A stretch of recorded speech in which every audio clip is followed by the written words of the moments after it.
All right. Good morning, everyone, and welcome to our Library Committee meeting on October 31st, 2024. And just a reminder that all votes are going to be recorded in eScribe for this meeting and all preceding meetings. I will now call on Julie Hale, our committee clerk, to do the roll call. Thank you. Regional Chair Redmond? Present. Councillor Foxton? Present. Councillor Nowak? Present. Councillor Salonen, or Chair Salonen, excuse me. Present. Councillor Shantz? Present. I would like to acknowledge the land on which we gather today is the traditional territory of the Haudenosaunee, Anishinaabe, and Shinaatin people. We acknowledge the enduring presence of the Indigenous people with whom we share this land today, their achievements, and their contribution to our community. Are there any declarations of pecuniary interest? Seeing none, I will call on Julian Kingston, our Director of Cultural Services, to provide our first presentation on the budget review. Thanks very much, Chair. So the presentation goes a little bit further than the budget review. What we tried to do with the presentation was address a number of the questions that came out of the last committee meeting. So if you'll indulge me, it's going to be a bit redundant with some of the reports as well as we go through. So it may mean that we get through the reports a bit quicker.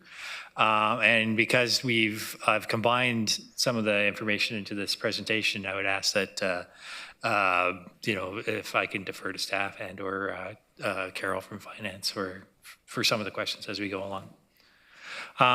So just to get it started, it's really just to zoom out and talk about what the library does. If I have the next slide. So the library's vision is that the library is a respected and trusted community leader known for its commitment to strong and healthy communities and its readiness to adapt, collaborate, and innovate. Library spaces are accessible, welcoming, and appealing places where community happens and connections are made.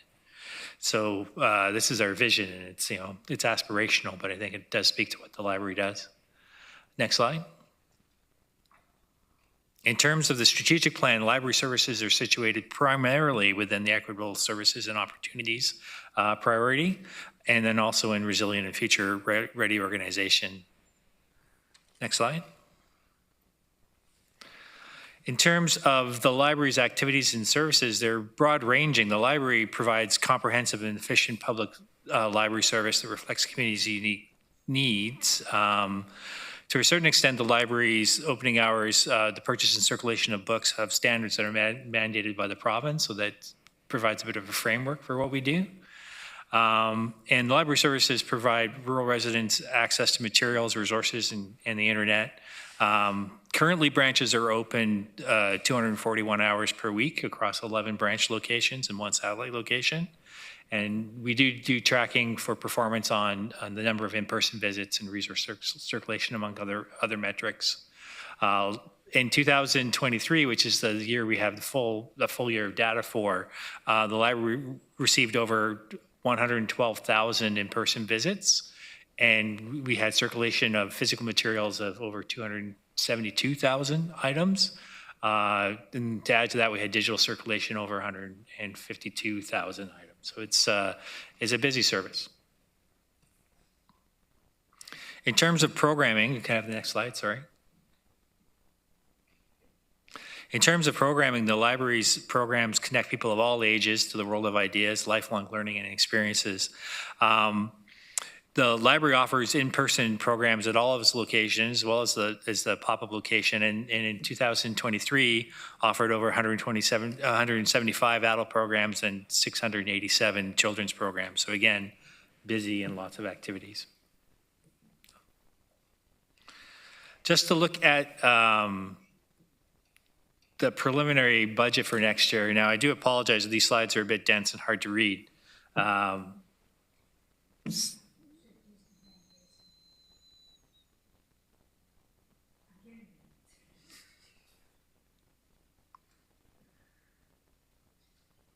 Councillor Foxton. Thank you. You say 11 branches and then you go to 10 plus 2 satellites. So 10 plus 2 would be 12, and then, so how does... that was because in 2023, Breslau was a satellite location, and now it's a full branch. So looking at the preliminary budget for the library here, you can see that the largest change year over year in the budget is really in the compensation and benefits, and that's for because of cost of living increases. Brings our net expenditure for the to 3.67 million. And if I could have the next slide.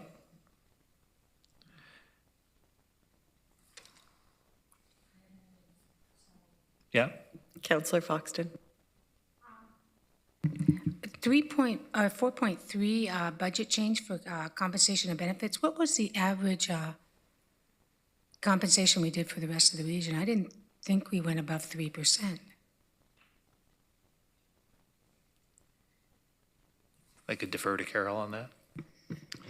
There's also a benefit increase in there, and sometimes the benefits actually go up more than the Are they actual not wage. on the same parallel as the regional benefits?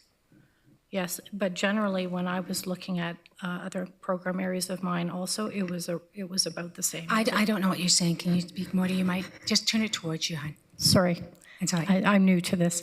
I said when I was looking at other of my program areas, it was about the same, that it worked out the salary and benefits was an increase of about 4%.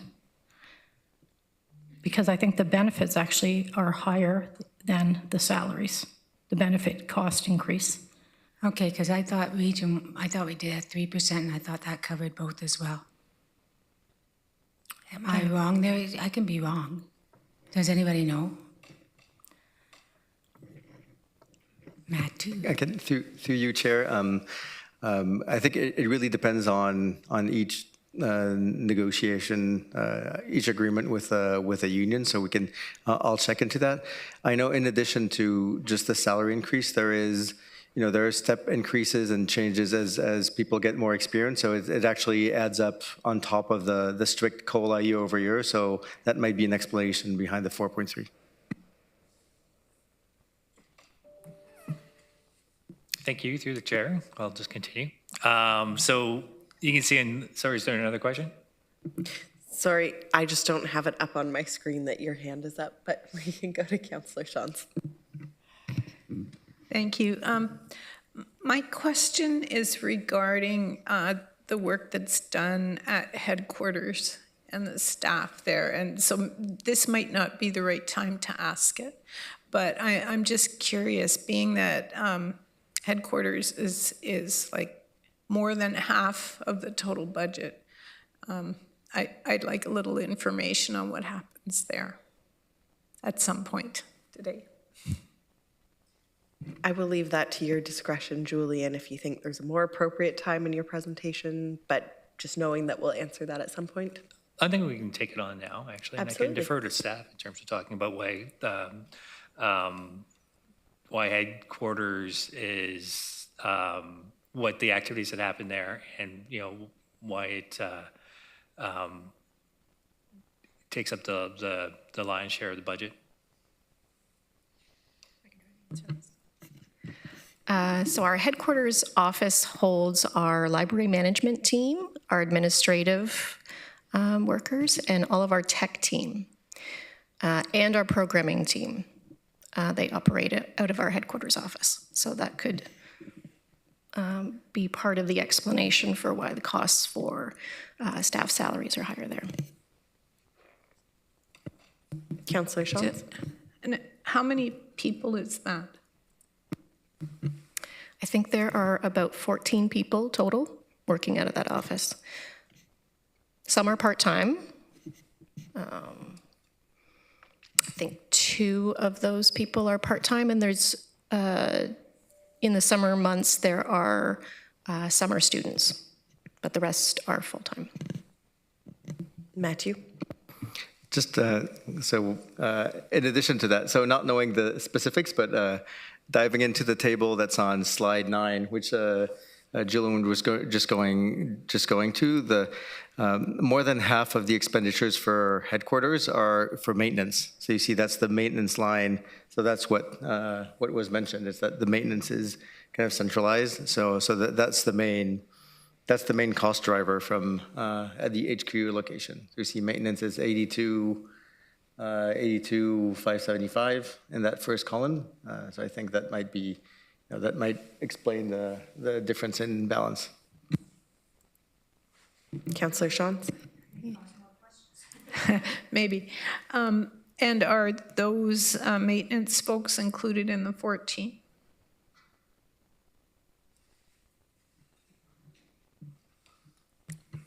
No, so there are no maintenance workers that work out of library headquarters. I'm guessing maintenance refers more to building maintenance.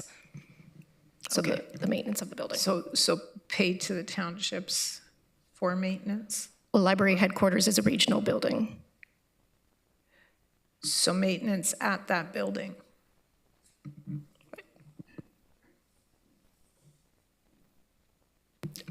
Are we good with? Good. Councillor Fox, did you have a question? If you want to put your microphone on. If it's not people doing the maintenance, then what is the cost that it should be that high? Is it all your fault? I believe we have an answer coming to us. Sorry, and through you, the chair. Maintenance would be also include things like service contracts for landscaping, snow removal, cleaning. So it's everything that would encompass happening at that branch to support the staff that work there.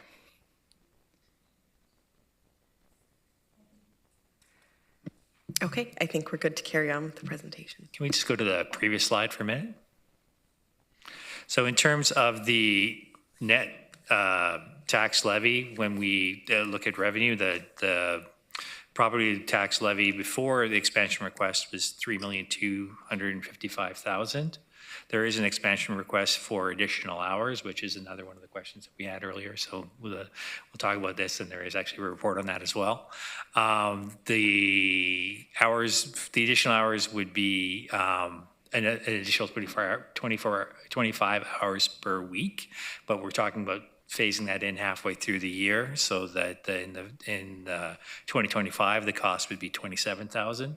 A full year in 2026 would be $54,000, which brings the property tax levy to $3,282,000, which represents a 7.4% increase over the previous year once we adjust for 2% rural growth. Questions about the preliminary budget before we move on? Okay. This slide has the operating budget by location, which was another request from committee. This version of it has the salaries concentrated into one line. There was another version that that has the salaries broken out across the branches that I circulated via email for privacy reasons. You will see in the one that was circulated via email that the cost for locations for the HQ, the lion's share of it is in those full-time salaries. So those program staff, the administrative staff, the technical staff that support work in all the branches, that's where you'll see the majority of the cost for the HQ by location, aside from goods and services costs and things like maintenance. It's not surprising, even from this version of it, that you can see that the branches that have the higher costs are actually the ones that are larger and more heavily attended. So where we have our highest in-person visits is where we have our most of our costs with our largest branches, most of our staffing. So if you look at branches like Elmira, New Hamburg, Ayr, those are the busiest and the branches. When we look at, this is something we're working on for the service plan, when we look at sort of looking at some of our metrics like what the cost per circulation would be at the branches, those busier branches are also the more efficient branches in terms of having a lower cost per circulation for the most part. So next slide. Next slide. So another request was to look at the capital budget by location. So that's what these next couple of slides look at. what you can see here, this is a 10-year forecast. But what we have done here is loaded a number of the ADOA retrofits and enhancements into the next few years. So you'll see a number of those showing up, particularly in 2020, 25, and also in 26 and 27. And these tend to be things like, as I mentioned before, tend to be things like stair improvements or washroom upgrades, particularly to do with automatic door operators. So if we look down here, we can see that we've got for example, door operators for in Elmira, and we have stairs as well. The largest cost in this forecast is actually for a roof renewal that's happening at HQ in this year, and that's at the $297,000. So that's a big job. If we look at the next slide, we can see that we've got lighting upgrades. Sorry, we have a question from Oh, Councillor sure. Fox.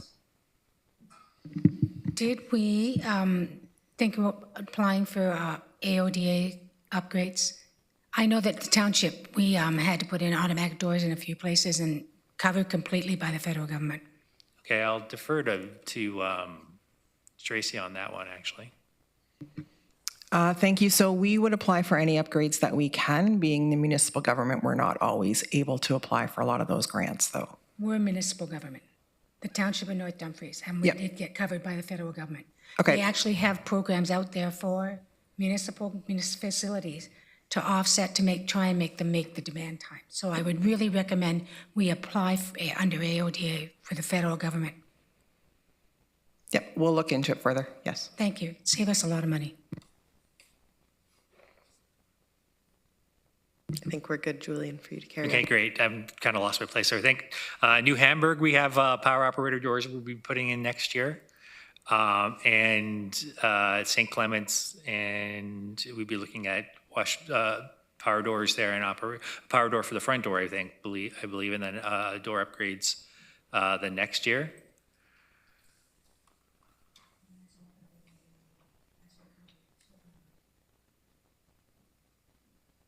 So were there any questions about the capital budget by location? Councillor Foxton. So let's say that we apply under AODA and we get it. So although we don't know at this time, so it's going to have to go into our budget. How would that would offset future taxes? It would we'd just reduce the spend in the capital budget on that year. I think we'd be a savings. I'm just curious on the AODA retrofits for others that start in 2028 and it's 15,000 put aside each year. Right. What exactly is that for? Is it set for anything, or is it kind of just anticipating as we upgrade facilities? Yeah, it's more looking ahead to see where we would pull down those funds against the branches where it was needed. Like typically, we identify more deficiencies as we go, or the standards change and we have to do some other tweaks. So it would be for covering that sort of thing. Thank you. I see no further questions. Okay.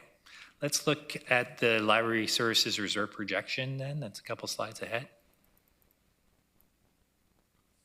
So this is again, another request to look at what the library reserve is projected to be its balance for the 10-year forecast. You can see here that at the end of the forecast at the 2034, the library reserve is at $68,000. And before that causes much concern, I think we'll keep going and look at the history to put it in a little bit of context. So we go a couple slides ahead to the library services reserve history. So here we can see the reserve history from 2018 to 2023. And what I draw your attention to is that in the inflows, in the sort of bottom section there, you can see that the library reserve has been maintained by budgeted allocations from operating previously. And then also if there is a surplus, which there has been in all of those years, that has gone in to replenish the reserve as well. So the forecast of $68,000 for the end of the 10-year period doesn't account for later years where we might want to put in an inflow from an operating budget allocation, and it doesn't it doesn't predict what any kind of surpluses might be. And also does assume that we're not drawing down the reserve for operating during that time period. So it's 6,000 to 8,000 may seem a bit small, but if we look at what's likely to happen over the next 10 years in terms of surpluses and/or budgeted inflows, it's certainly manageable. Any questions about the reserve?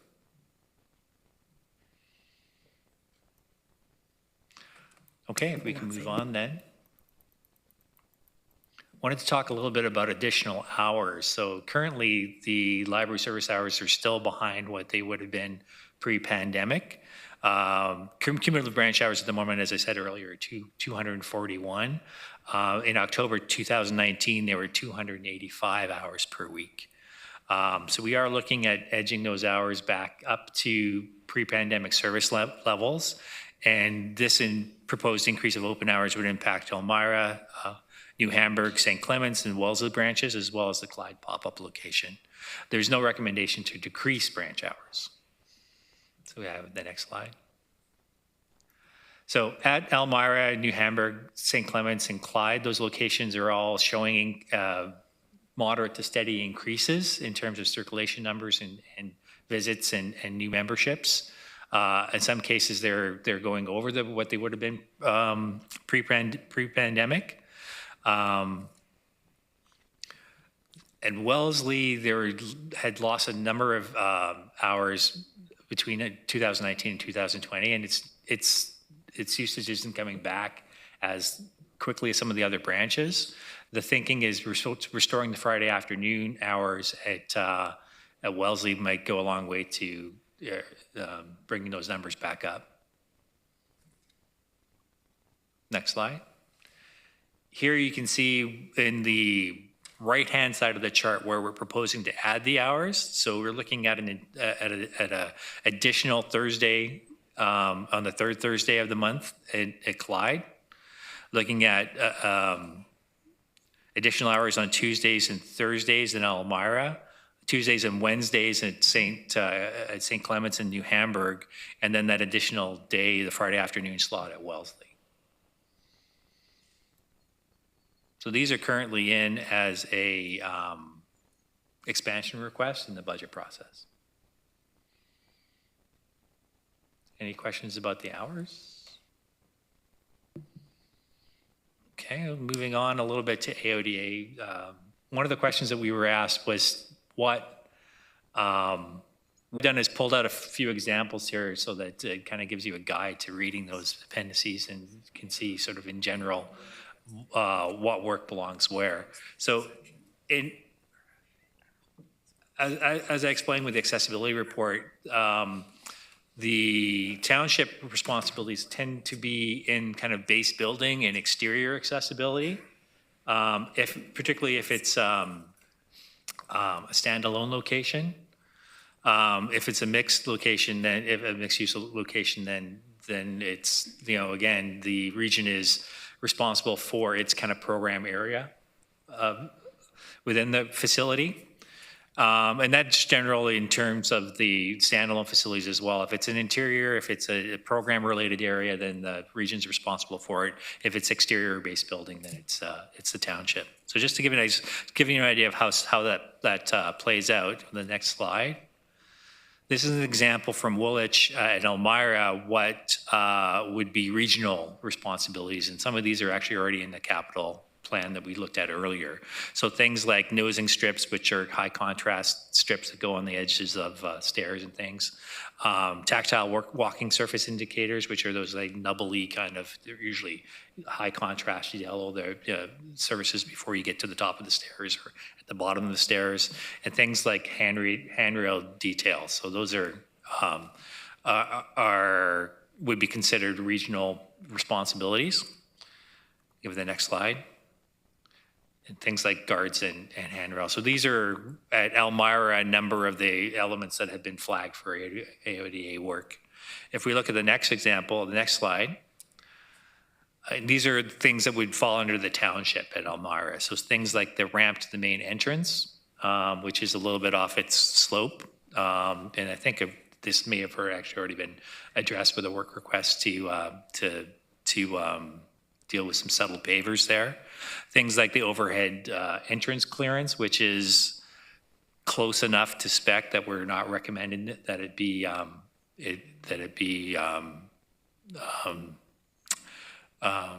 rebuilt, and things like the elevator. So an elevator is something that would be considered, even if it's an interior element, because it's a large capital item, it would be something that would be considered under the township's area. In this case, the elevator cab is a bit small.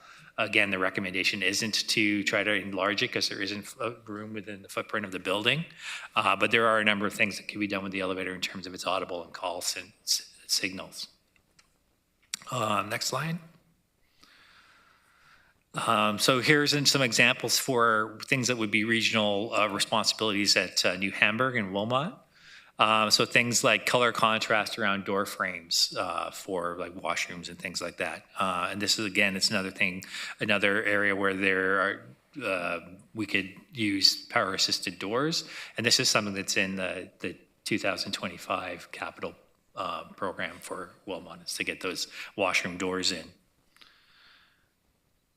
The next slide is something that would be the township examples for the same location. So things like tactile walking surface indicators around the walkway.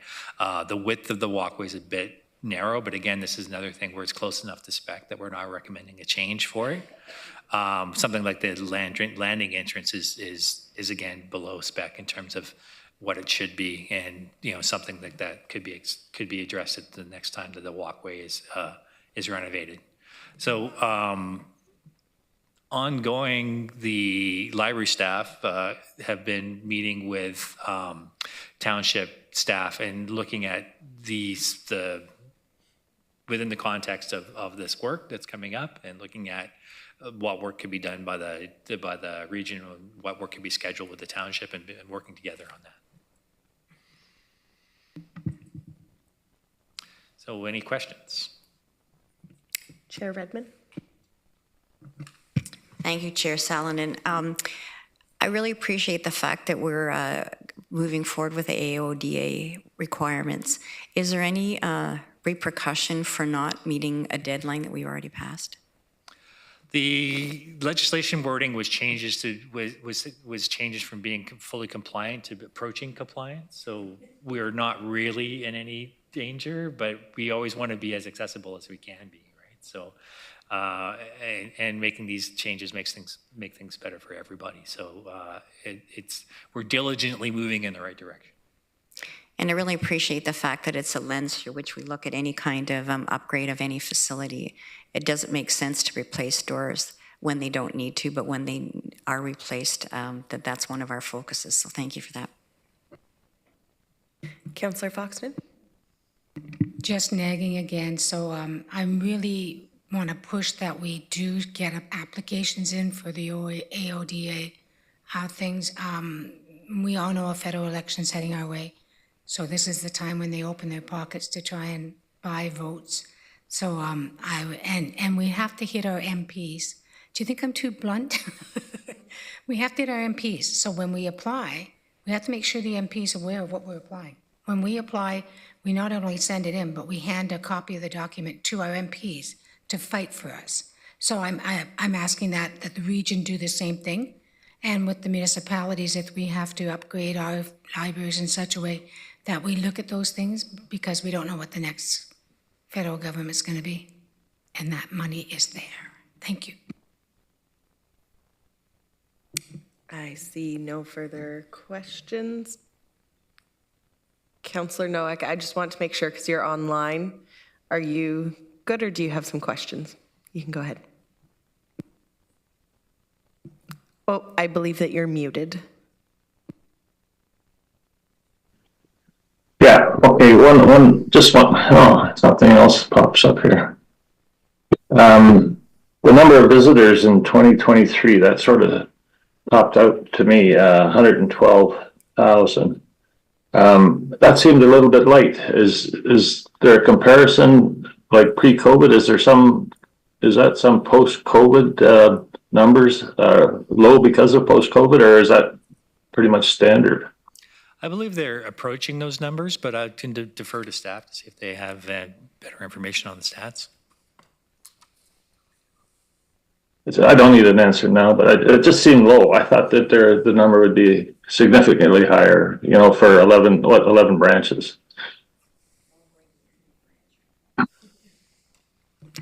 Well, I can't speak directly to that.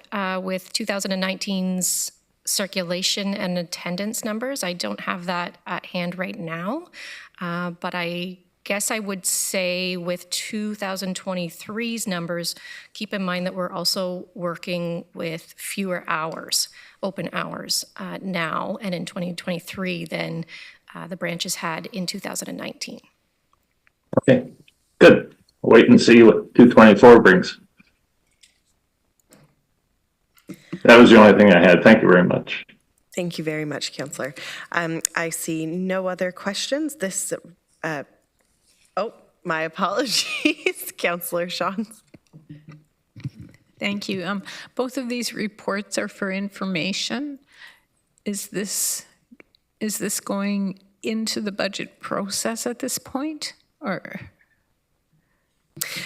So I'm being told that it's our next meeting that we're doing the budget meeting in terms of what's going forward to budget. Thank you. No problem. Okay. So as Councillor Shantz mentioned, this report is to be received for information.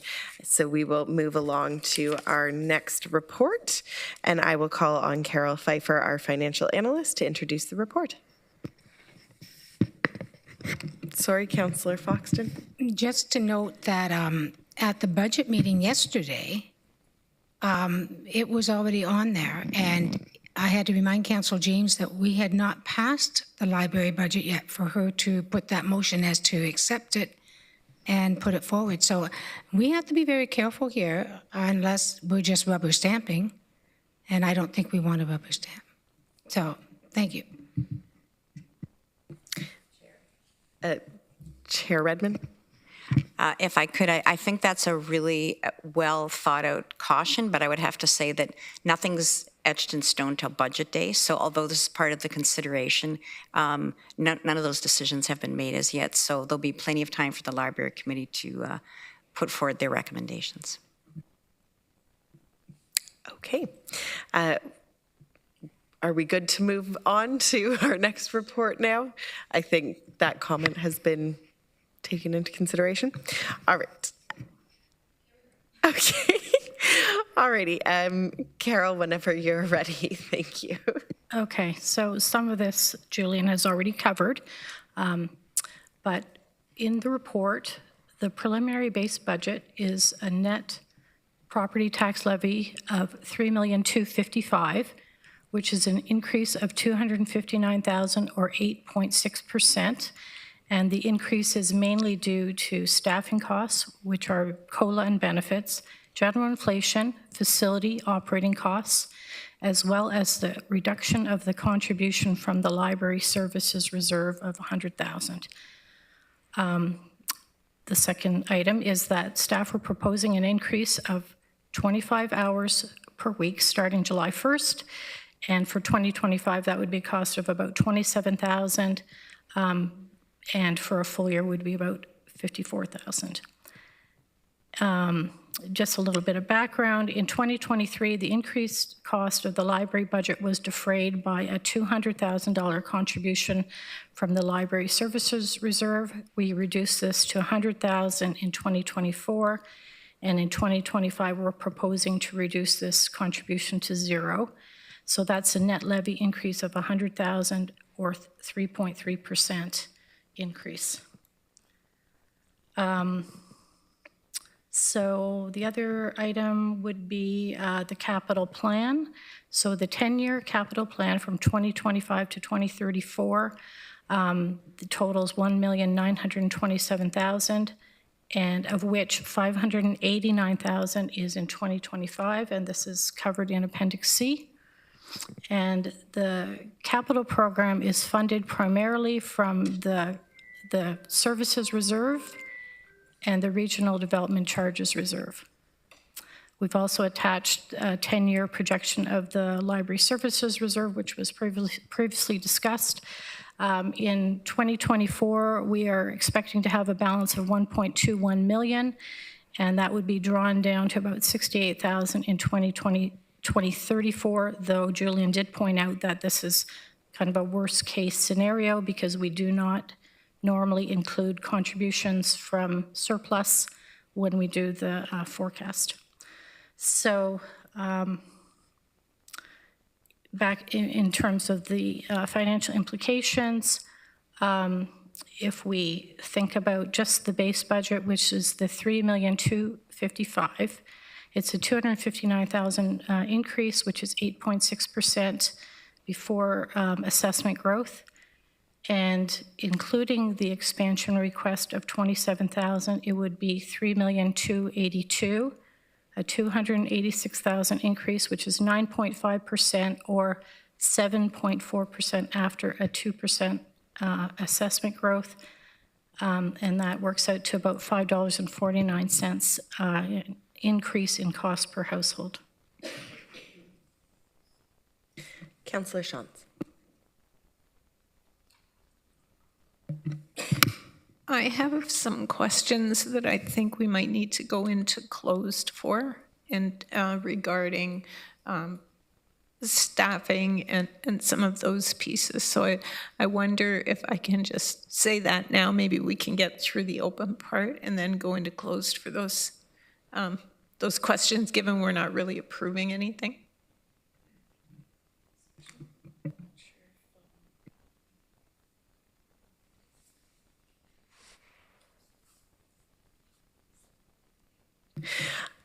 So I'm being advised that we can continue the conversation right now. In terms of the closed, staff are not certain if they're prepared with the information that you're looking for to go into closed, but let's continue the conversation and we can come back to the closed comment before our meeting closes out today.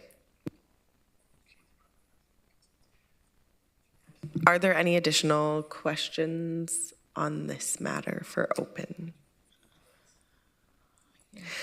I am just curious, so what is a 1% increase on the library budget? Obviously going from yesterday's budget deliberations where 1% is multi-millions of dollars, what is 1% on the library budget? It would be, let me think, 1% of about $3 million. Which is what? That's $30,000? $30,000. Okay, thank you.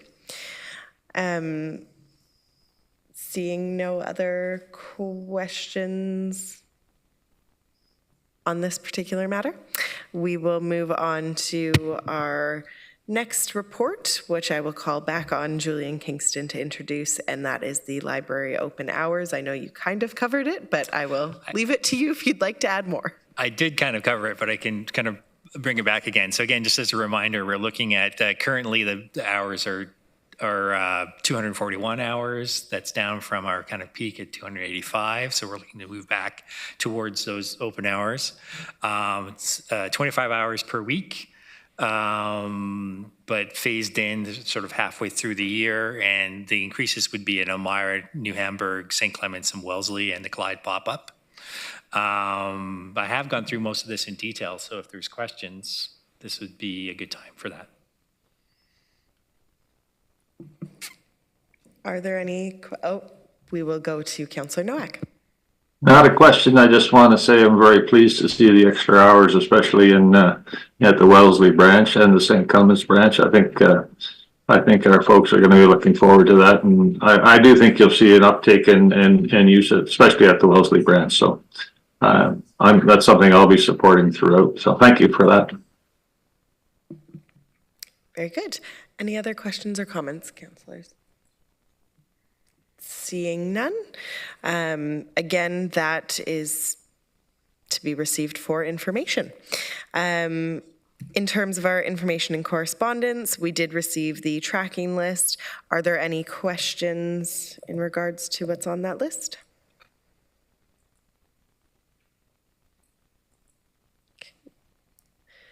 Seeing none, we did also receive our 2025 meeting schedule for information. And we're to let the clerks know if there are any issues with the proposed dates. Otherwise, we will be receiving these calendar invitations shortly. I'm not seeing any comments right now on that, but if you do have conflicts, please just let the clerks know. And then we do have other business. Following discussions in the Strategic Planning and Budget Subcommittee, it may be helpful for Library Committee to have future discussions about downloading of planning of services to the townships. That was discussed at our subcommittee, and one of the findings that came out of that. This would obviously be a large discussion, and before we could consider that, we would want staff to provide more information regarding legislative, labor, and financial implications. So I guess I would just be looking to see if this committee would like to direct staff to bring back that information. This wouldn't be, today it would not be a discussion on the merits of it, it would just be to start a process that the budget subcommittee discussed. So Councillor Shantz? Yeah, I would make that motion, and I would ask that regional staff work with township staff as they prepare that report.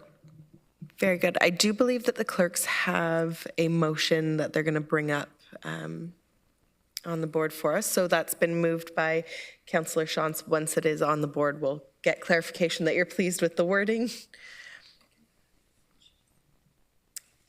Yeah, if you'd like to. And we'll add in the additional component that you just said about working with township staff. So that should be getting updated at the moment. And is there a seconder for this motion? Seconded by Councillor Foxton. I'll just let the wording get updated and then we'll call the vote to make sure that everyone's pleased with the wording.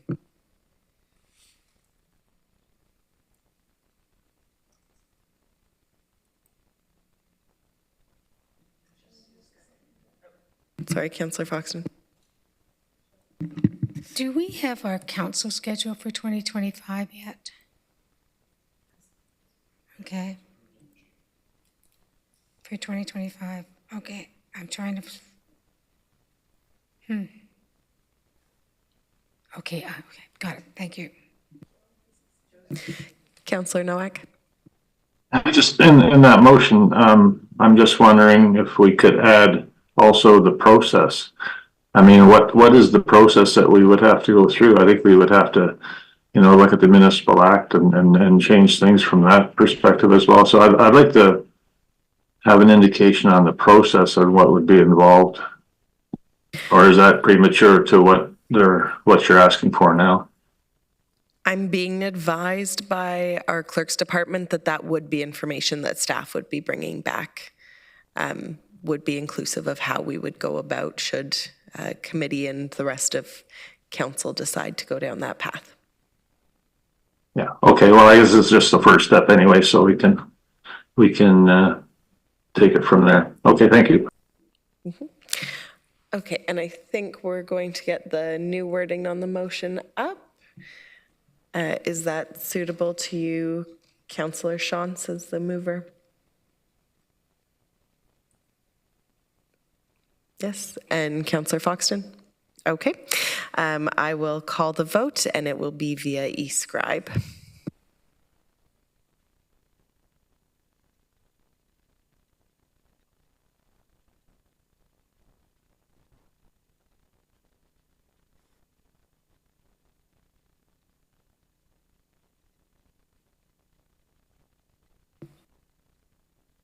That carries unanimously. Thank you, colleagues.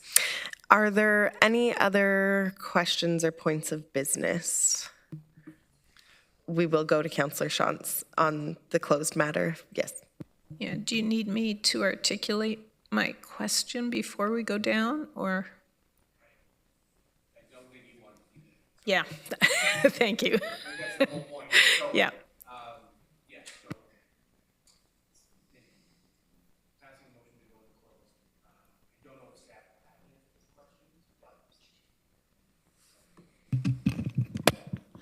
Yeah, through the chair, I think in the quick discussion I had with staff, I'm not sure that they'll have the answer to your question, Councillor Shantz, but you can certainly, the committee can provide, you can ask the question and the committee can provide direction to staff to bring that back to the next meeting, which I'm not, I don't know off the top of my head it is, but that budget meeting would probably be a good chance for staff to provide that additional information. Well, before we go into close, if I may, Chair, just an item related to the tracking list, which referred to the library service plan review. Just wanted to give the committee notice that we were actually moving into some fairly extensive public consultation on that. And there will be a engage page launched and a public survey launched online and in the branches.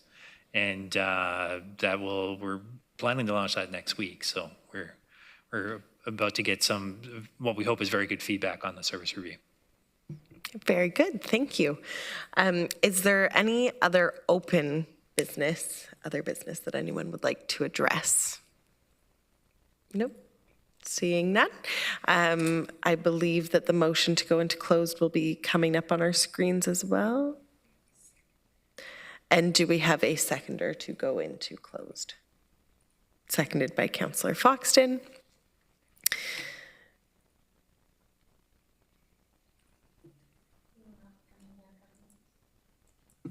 It depends on what the direction is out of closed. So I do believe, at least on our e-scribe, that we do have the motion before us just to go into closed, and it's regarding providing direction to staff regarding personal matters about identifiable individuals and labor relations related to staffing. So I will call the vote and have those on e-scribe, please.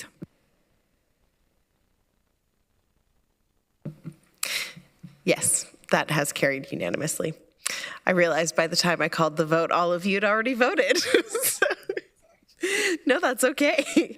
All right, we will go down into closed and then we will come back up here to adjourn after the closed portion.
All right, if I could get a motion to re-adjourn, moved by Councillor Fox to, oh.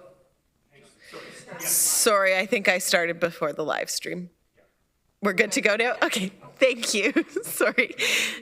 If I could have a motion to re-adjourn, moved by Councillor Foxton, seconded by Councillor Shantz. All those in favor, just by hand. Very good, that passes unanimously. And now a motion to adjourn. Oh, moved by Councillor Nowak, seconded by Chair Redmond. All those in favor. And that carries unanimously. Thank you very much.